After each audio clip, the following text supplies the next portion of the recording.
I've done it! I've finally put my money where my mouth is and bought an M3 Max 14-inch MacBook Pro.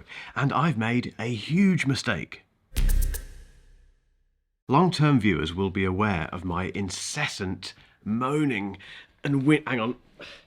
My whinging and moaning. Oh God. About the 16-inch MacBook Pro.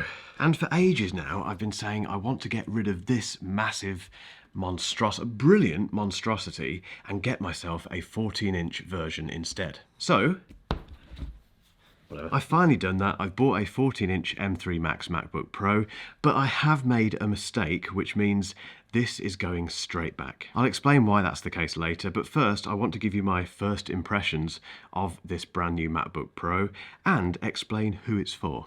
Before we get started, just a very quick word from today's sponsor, which is Trend Micro and the fantastic Cleaner One Pro. Cleaner One Pro makes it super easy to get rid of unnecessary files. Whenever I get a new Mac and run Cleaner One Pro on it about a month later, I can't believe how much stuff it finds. And as you can imagine, for someone like me, that's massive video files, but I forget they're there, and Cleaner One Pro finds them. And you can do that with a quick, clean, or a much more detailed view in the System Optimizer. It just gives you full control so you can choose exactly what you want to get rid of. There's even a big files section which is specifically made to sniff out those massive files that are taking up invaluable space. But one of my favourite things in Cleaner One Pro is the duplicate photos feature, which does exactly what it says on the tin. It finds those 15 photos of your dog where he's moving just slightly in each one, and you can get rid of those duplicates. There's a disk map so you can see exactly what's in specific folders. There's a startup manager, which is better than the startup manager that you don't really get in macOS. There's a duplicate files feature, just like the duplicate photos feature. There's proper app management, so you can completely remove apps from your Mac,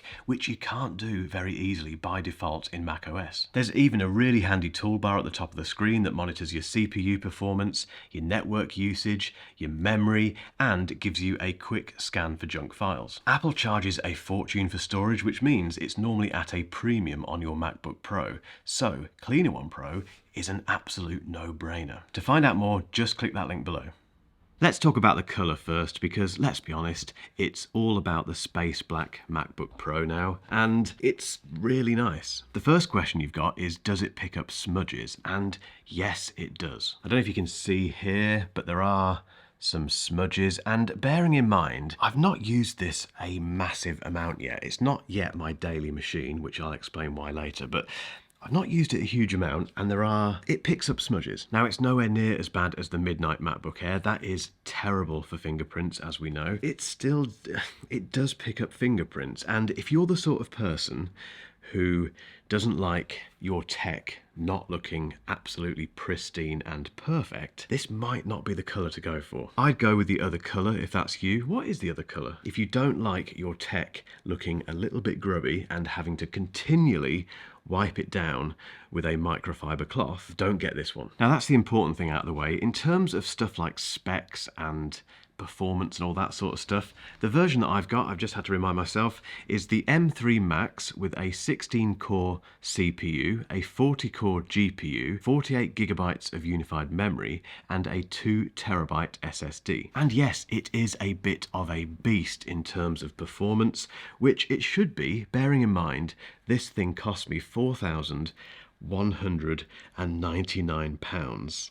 But despite that astronomical cost of entry for these new MacBook Pros, they are the best laptops Apple has ever made. If you didn't jump on the M1 version of this, and if you're coming from a Intel version with the touch bar and that horrible keyboard and just that awful era of MacBooks, this is such a huge step up. It's got this retro chunky look, so it feels like an older MacBook Pro, but it still somehow looks modern and designed for 2023. It's got all of the ports that you need, including HDMI and SD card. Everything about this is just utterly brilliant. The display is lovely. The notch doesn't matter. The keyboard is fantastic. The trackpad is great. It's built like a tank. And when it comes to performance, even if you go for the base model, which is now cheaper than the base model it replaces, you can do unbelievable things with these MacBook Pros. If you have bigger requirements for production work or coding, you can go to the M3 Pro. And then if you've got even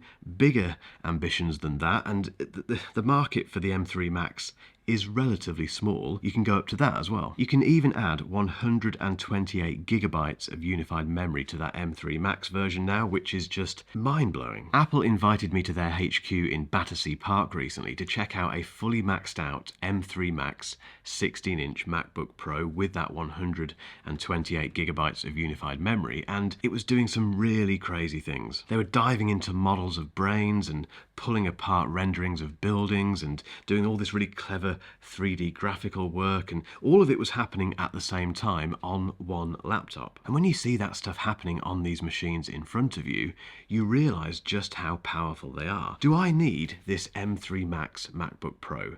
No. And that's for two reasons. I edit 4K video. That isn't pushing the boundaries of computing. I could do that on the base model M2 MacBook Pro quite easily, maybe with a bit more memory, but you get the point. I don't need an M3 Max for that. And equally, there is nothing wrong with this M1 Max spec'd up 16-inch MacBook Pro. I don't need to swap from this to this. The reason I have is a bit daft. It's because I want a smaller one. I wanted to know as well, how far have we come from the M1 Max to the M3 Max? So I decided to run a little test. Before I say anything about this test, I have to give you my disclaimer, which is the fact that I don't care about benchmarks. There's loads of people out there who do proper benchmarks and who know exactly how these machines work. I don't. But what I can do is real-world testing, and for me that comes down to video editing. And the test is really straightforward. I just take a piece of 10-minute 4K footage from this camera, which is a Sony FX3. I put it into Final Cut Pro on both of these machines, the same version of Final Cut Pro, and then I do two things: a render and an export. Now the spec differences between these two machines is quite different. The first thing obviously is that this is a 16-inch version and this is a 14-inch version. So immediately it's not the most level of playing fields, and if you're already typing your comment saying please compare it against a 14-inch version of the M1 Max, I don't have an endless vault of Macs. Well, I don't have an endless vault of Macs to choose from, so this is my nearest point of comparison. And I have the results here. So the render on the 16-inch M1 Max MacBook Pro, the spec for which I'll put on the screen now, it did the render in 1 minute and 15 seconds. The M3 Max 14-inch MacBook Pro did the render in 1 minute and 7 seconds. So this brand new M3 Max MacBook Pro has saved me 8 seconds on rendering. Does that make a difference to anything? No. Next up we have the export, and this is exporting that footage to H.264. The 16-inch MacBook Pro exported it in 2 minutes and 27 seconds. The M3 Max did it in 2 minutes and 25 seconds. So a saving of 2 seconds on my brand new £700 more expensive M3 Max MacBook Pro. The big question, which I'm sure people are furiously typing into the comments already, is if I'd bothered to get a 16-inch version of this, so if I'd remortgaged my house and sold my car and the dog and my left arm, would the time saving on a 16-inch version of the M3 Max versus this one be greater? I have no idea. I don't think it would be that much different though. So that's the M1 generation, but what about the Intel generation? Well, firstly, again, I don't have an Intel version of the MacBook Pro to compare it against, but I do have a 5K iMac from 2017 with an Intel chip. Again, there's quite big differences with the specs. The iMac has 32 gig of RAM, this has 48 gig of RAM. The iMac has nowhere near the amount of cores as this one, but it's the only thing I have to hand, and the results are very interesting. So the render time on this, remember, was 1 minute and 7 seconds. On the 5K 2017 iMac, it was 11 minutes and 28 seconds. The export on this was 2 minutes and 25 seconds. On the iMac, 4 minutes and 23 seconds. That export time on the iMac I think is fantastic, but again, if you combine those two tasks together, this is just biblically quicker than the old Intel generation. And that brings us to one very important question. Who is this for? I don't think we'll see the same leap in performance and form factor and design that we saw for the MacBook Pro in 2021 ever, or at least for a very, very long time. And that's why at the Scary Fast event in October, Apple would not stop talking about the Intel generation. The first learning about this laptop is that if you are in the Intel generation still and you're thinking about upgrading, now has never been a better time, because these are utterly amazing laptops. Yes, they're expensive, but if you've held on to your Intel machine for that long, you're probably going to do the same thing with this one, which means that investment will be worth it. If you have an M1 MacBook Pro, don't bother, unless it's causing you performance issues, in which case. However, if you're just tempted by the Space Black version, I really would think twice. You probably don't need it. And if you've got an M2 Pro or M2 Max MacBook Pro, don't worry, you are good. That is such a good machine still, and it will be for a long time. And now, onto my big mistake.